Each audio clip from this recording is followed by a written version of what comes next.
Assalamualaikum warahmatullahi wabarakatuh. Ya, kita akan lanjutkan materi matematika komputer ya.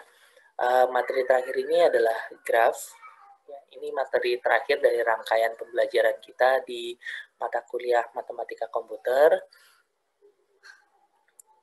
Tentang graf sendiri mungkin di tingkat SMA teman-teman belum pernah ketemu gitu, tapi waktu awal ya, salah satu tes awalnya ada soal tentang graf. Apa itu? Yang terkait dengan jaringan komputer itu, terus yang terkait dengan jalan, bagaimana kita berangkat dari kampus A ke kampus B, itu juga graf ya. Apa sih graf itu sebenarnya? Ini definisi graf ya. Graf itu adalah suatu struktur yang terdiri dari sekumpulan objek, di mana objek-objek tersebut beberapa saling berhubungan ya. Kita bisa pakai graf untuk merepresentasikan objek-objek yang diskrit ya, dan relasinya. Jadi kalau kita punya himpunan, ya, himpunan objek-objek diskrit, ada relasi antara anggota himpunan tersebut, ya, maka kita bisa bentuk grafnya. Contoh apa? Contohnya sosial media misalnya. Di sosial media ada user, terus ada koneksinya apa? Pertemanan, friend. Itu user A dan user B berteman. Gitu. Maka kita bisa buat grafnya. Grafnya apa? Social network graph, tentu saja. Terus tentang jalan. Jalan itu ada objeknya apa? Objeknya mungkin titik-titik tertentu pada kota tersebut. Relasinya apa? Hubungannya apa? Hubungannya adalah jalan. Titik tertentu dihubungkan dengan jalan. Gitu. Maka kita bisa bentuk grafnya juga. Gitu. Nah, definisi yang tertulis di sini itu yang informal ya. Yang jelas, graf itu adalah objek dan ada hubungan antara objeknya. Gitu. Tapi nanti kita akan pelajari definisi formal dari graf di belakang. Ini adalah contoh terapan graf yang lain ya. Ini di sini di gambar ini ada kota-kota di Jawa Tengah. Ya, ini peta Jawa Tengah, cuma kita bentuk dalam bentuk graf. Ya. Tiap kota disimbolkan sebagai titik. Ya. Dan kalau kedua kota ada jalan yang menghubungkannya secara langsung, maka kita hubungkan dengan sebuah garis. Nah, dari gambar ini kan ketahuan kan, ada Brebes nyambung ke Tegal, Brebes nyambung ke Slawi, Tegal nyambung ke Slawi, dan seterusnya gitu. Nah, kepakainya kemana? Misal, kita berangkat dari Brebes, kita mau ke Boyolali. Ya, Brebes di sini, di kiri atas, mau ke Boyolali, di tengah, bagian bawah. Jalannya lewat mana? Kalau kita ngelihat ini, oh, kita bisa nunjukin, oh bisa jalan dari sini. Dari Brebes ke Tegal, ke Pemalang, Pekalongan, Kendal, belok ke selatan ke arah Temanggung, Temanggung ke Salatiga, habis itu baru ke Boyolali. Satu jalur itu. Atau jalur lain dari Brebes ke Slawi, ke Purwokerto, Purbalingga, dan seterusnya. Sampai nanti ujungnya ke Boyolali juga.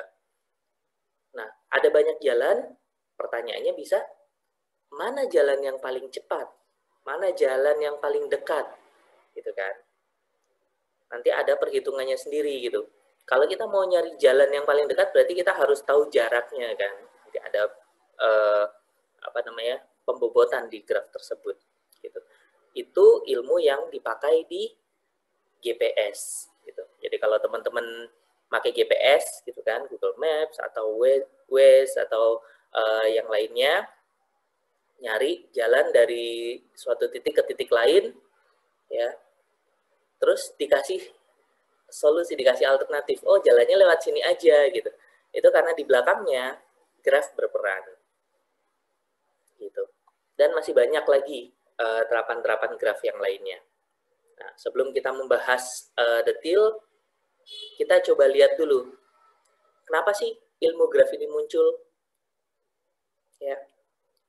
Graf muncul dari suatu problem yang namanya Königsberg. Gitu. di sebuah kota di Prusia ya, ada kota namanya Königsberg ya.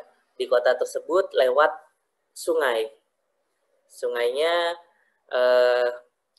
bersilangan gitu. Ada satu sumber ya, tapi dia bercabang, ada deltanya di situ, habis itu nanti nyambung lagi gitu. Nah, ini sungai di Königsberg ini.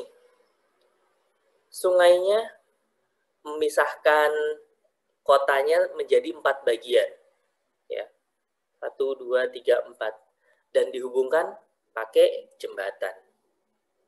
Terus orang pada nanya kan, jembatannya ada 7 buah nih. Bisa nggak ya kalau kita berangkat dari suatu tempat, kita nyebrangin semua jembatannya tepat sekali, ya, terus kita kembali lagi ke tempat semula. Gitu. Misal, saya tinggal di area bawah ini, ya, saya nyebrang lewat jembatan nomor 5, habis itu lewat jembatan nomor 1, habis itu lewat jembatan nomor 2, jembatan nomor 3, jembatan nomor 7, jembatan nomor 6. Di akhir, saya ada di pulau yang di tengah. Tapi semua jembatan yang ngelilingin udah lewat. Udah pernah saya lewati.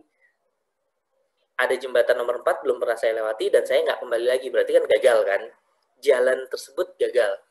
Nah, ada cara lain nggak? Oh ada. Coba 5 ke 6 dulu, habis itu ke 7, ke 4, ke 2, habis itu ke 1. Sama, gagal juga. Nggak balik lagi ke tempat awal. Dan seterusnya. Jadi kita bisa nyobain segala macam kemungkinan. Mungkin nggak? Nah, kalau misalnya kita mau bilang mungkin, berarti kita harus nunjukin minimal 1. Jalannya gimana? Ya. Kalau kita mau bilang nggak mungkin, kita harus nyobain semua kemungkinan dan nunjukin bahwa semuanya nggak mungkin. Makanya agak susah kan buat buktiin itu. Terus ada seorang matematikawan, ya, namanya Leonhard Euler, ya, atau ada yang nyebut Euler, ya, tulisannya Euler tapi bacanya Euler, ya, tahun 1700-an, ya. Dia bilang bahwa ini nggak mungkin loh. Kenapa nggak mungkin? Dia kasih penyederhanaan. Petanya dia gambar sebagai titik dan garis. Gitu. Tiap wilayah kita bikin jadi titik, jembatannya kita bikin jadi garis. Jadi cara nyebrangin semua jembatannya dan kembali lagi ke titik semula itu sama kayak kalau kita mulai dari satu titik, kita gambar, ya, gambar yang di kanan ini ke gambar dan kita nggak ngangkat pensil atau pulpennya sama sekali. Bisa nggak kayak gitu? Nggak bisa ternyata. Kenapa nggak bisa? Ya, ada teorinya. Nah, dari sini berkembanglah ilmu graf gitu. Oh, ternyata bisa ya masalah yang rumit kayak gini kita sederhanakan jadi gambar ini. Ya. Nah, gambar ini itu mau kita ubah bentuknya itu nggak masalah selama tetap keterhubungannya tetap terjaga. Asal C sama A tetap dihubungkan 2 garis ini, ya, A-nya mau kita geser ke kanan, mau kita geser ke kiri, itu sama aja. Ya, itu graf. Ya. Nah, terus ada orang lagi, namanya Hamilton. Ya, Sir William Rowan Hamilton, tahun 1800-an, dia juga manfaatin graf. Buat apa? Dia bikin sebuah puzzle, ya, sebuah mainan. Ya, mainannya apa? Ya sama kayak tadi, titik sama garis, dan tujuannya kita mau menjelajah semua titik tepat sekali dan kembali lagi ke kota semula. Mirip ya kayak tadi ya. Nah, cuma di sini dia nggak perlu ngelewatin semua garisnya. Gitu, mau lewat yang manapun nggak masalah. Ya, yang penting semua titik terlewati. Semua garis nggak perlu. Kalau yang digambarkan nama Euler tadi kan semua garis harus terlewati kan, dan tepat sekali. Mungkin nggak kalau yang ini? Mungkin. Yang sebelah kiri ini juga sama. Mungkin aja kalau kita mau melewati semua titiknya. Cuma jembatannya jadi nggak dilewati, ada yang nggak dilewati kayak gitu. Nah, ada Euler, ada Hamilton, terus nanti ada matematikawan lainnya gitu, yang mengembangkan ilmu graf sampai akhirnya kita dapat saat ini terapannya ke banyak hal.